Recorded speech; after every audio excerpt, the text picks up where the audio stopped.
नमस्कार दोस्तों, मैं वर्षा गौड़ आप सभी का स्वागत करती हूँ फिर से एक बार अपने YouTube चैनल गुजारिश में। तो कैसे हैं आप सब लोग? आई होप आप सब लोग बहुत अच्छे होंगे और अपने घर परिवार में भी सभी का ख्याल रख रहे होंगे। तो आज है वुमेन्स डे और वुमेन्स डे की आप सभी को हार्दिक शुभकामनाएं। दोस्तों, ये वीडियो जो है ये बहुत दिनों बाद आ रही है क्योंकि कुछ वक्त पहले एक केस हुआ था, आयशा केस, और उस केस ने मुझे अंदर तक झंझोर कर रख दिया था। वो केस सिर्फ आयशा का नहीं था, वो ज्यादातर लोगों का होता है जो कि निकलती ही नहीं है बाहर। वो केस ना एक तरीके से दबा दिए जाते हैं क्योंकि लोगों को पता नहीं चलता। आयशा ने सुसाइड किया, उसने वीडियो बना ली, इसलिए हम सभी को पता लग गया। लेकिन न जाने ऐसे कितनी बहनें हैं जो कि वीडियो तक नहीं बना पाती, वो किसी को घर में नहीं बता पाती हैं कि उनके संग इस तरीके से उनको प्रताड़ित किया जा रहा है। उन लोगों के दर्द के बारे में कभी जाना है? तो वीडियो को शुरू करते हैं। वैसे वुमेन्स डे सिर्फ आज ही के दिन है, लेकिन 360 दिन हम लोग कुछ भी नहीं करते हैं महिलाओं के लिए। एक मदर्स डे हो गया, एक सिस्टर डे हो गया, रक्षाबंधन हो गया और भैया दूज हो गया। ये सिर्फ 5-6 दिन ऐसे हैं जहां पर हम महिलाओं की पूजा करते हैं नवरात्रों के सहित। लेकिन 360 दिन हम क्या करते हैं? सिर्फ और सिर्फ निरादर। माँ बहन की गाली हमारे समाज के मुंह पर ऐसे रटी हुई होती है जैसे कि उनके कोई माँ या बहन है ही नहीं।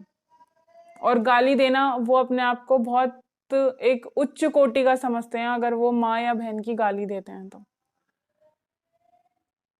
हमारे देश की कुछ प्रतिशत महिलाएं आगे आकर नारी शक्ति की मिसाल बनी हैं, जैसे आईपीएस अधिकारी किरण बेदी, मदर टेरेसा, भारत के प्रथम महिला राष्ट्रपति प्रतिभा देवी सिंह पाटिल। लेकिन कभी ना कभी यार उन लोगों ने भी ना उन चीजों को फेस किया होगा कि एक महिला होने का दर्द क्या होता है।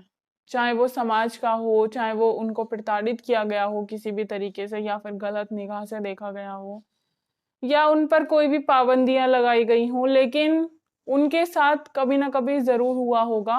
और वो चीजें वो छोटा मानकर आगे बढ़ी और इसलिए वो आज नारी शक्ति की मिसाल बनी है। हमारे समाज में दहेज, बलात्कार और मारा पीटी ये सब महिलाओं के साथ एक होना आम बात है। क्यों? क्योंकि हमारे समाज की सोच है कि अगर एक बाप अपनी बेटी की शादी कर रहा है और अगर वो कम पैसों में कर रहा है, अगर वो घर में कर रहा है, तो उसको कंगला कहा जाता है। अगर कोई लड़की छोटे कपड़े पहनकर जा रही है तो उसको कैरेक्टरलेस कहा जाता है। अगर एक लड़की किसी दोस्त के साथ सड़क पर खड़ी है तो उसे कैरेक्टरलेस कहा जाता है। हमारा समाज ये है।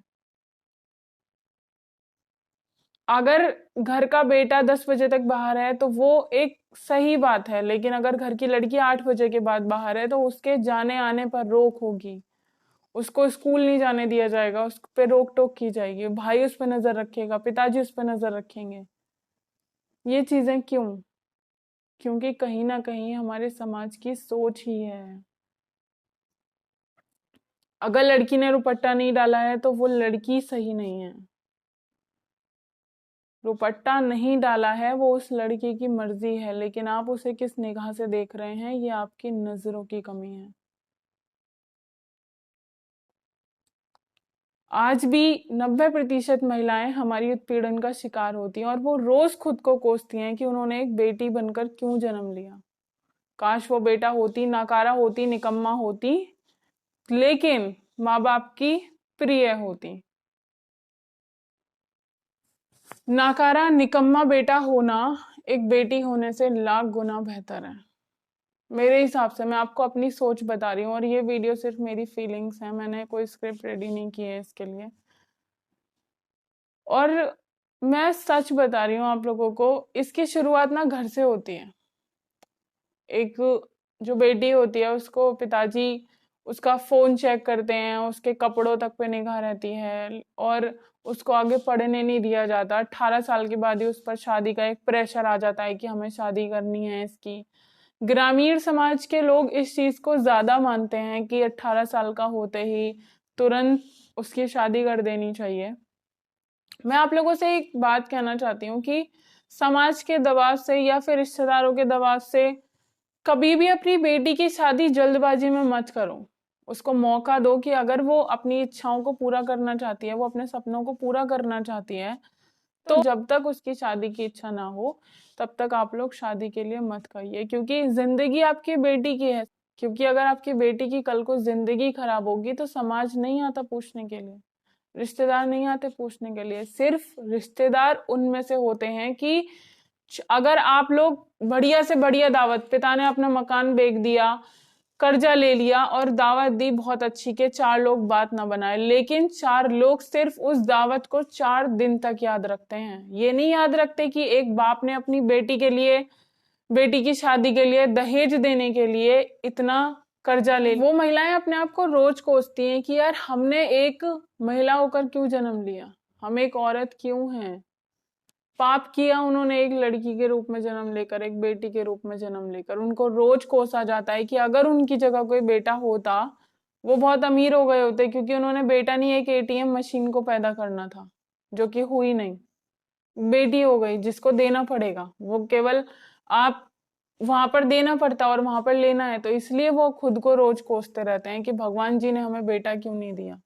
एक माँ बाप अपनी बेटी को सिर्फ इसलिए नहीं पालते कि वो एक किसी के घर की काम करने की मशीन बन जाए, या फिर जिससे उसकी शादी हुई है उसको उसका गुस्सा, उसकी भड़ास ऑफिस की, माँ बाप की, कहीं की भी हो, वो उसको जाके अपनी बीवी पर उतार दे।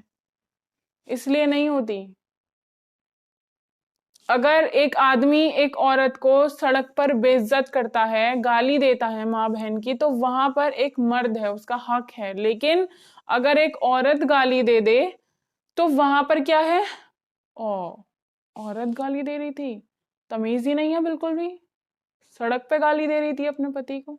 क्यों पतियों का हक नहीं है कि वो अपनी पत्नी की इज्जत करें?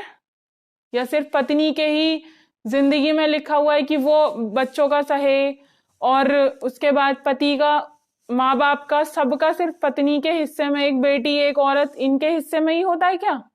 तो दोस्तों अगर ये वीडियो कोई भी देख रहा है, चाहे वो महिला है, चाहे वो लड़की है, चाहे वो माँ बाप है, चाहे वो लड़का है, मैं सबसे एक ही बात कहना चाहती हूँ कि वो घर में माँ हो या बहन हो या आपकी गर्लफ्रेंड हो या फिर आपकी बीवी हो, सबसे पहले वो एक औरत है। वो कहते हैं ना कि खुले रहिए विचारों से लेकिन बंधे रहिए संस्कारों से। तो आप उसको संस्कार ऐसे दीजिए कि वो आपके पीठ पीछे अगर हो तो वो कोई ऐसा काम ना करे जिसकी वजह से आपकी इज्जत खराब हो। लेकिन अगर वो कुछ करे तो आपको इतना विश्वास होना चाहिए कि अगर वो कुछ करेगी तो वो सही ही करेगी। आप माँ बाप हैं, आपका भरोसा होना बहुत जरूरी है, क्योंकि मैंने माँ बाप ऐसे देखे हैं जो कि अपने बच्चों पर भरोसा नहीं करते। उन्हें समाज की परवाह इतनी ज्यादा होती है कि वो अपने बच्चों पर विश्वास ना करके कोई तीसरा बंदा उनसे क्या कह रहा है इस चीज के बारे में वो ज्यादा सोचते हैं, और अपने बच्चों की खुशियां उनके लिए मायने नहीं रखती। और अंत में मैं यही कहना चाहूंगी कि अगर आपके घर में कोई बेटा है तो उससे ये कहिए कि बाहर जाते टाइम अपनी निगाहों को ऐसा रखे कि कभी किसी माँ बहन या बेटी को अपना दुपट्टा ठीक करने की जरूरत ना पड़े। तो ये जो वीडियो है ये यहीं तक है, और शायद कुछ लोगों को ये बुरी लग सकती है, तो अपना ध्यान रखिएगा। ये वीडियो ऐसी ही है और ये मेरी फीलिंग्स थी, मैंने आपको फिर से बता रही हूँ। अपना ख्याल रखिए और बस रेस्पेक्ट करिए वुमेन्स की, अपना ख्याल रखिए, माँ बाप का ख्याल रखिए। चाहे वो बेटा हो चाहे वो बेटी हो, दोनों ही बराबर होते हैं। सिर्फ कहने के लिए उनको मत समझिए, उनको समझिए कि दोनों एक हैं। Bye, take care, happy women's day again.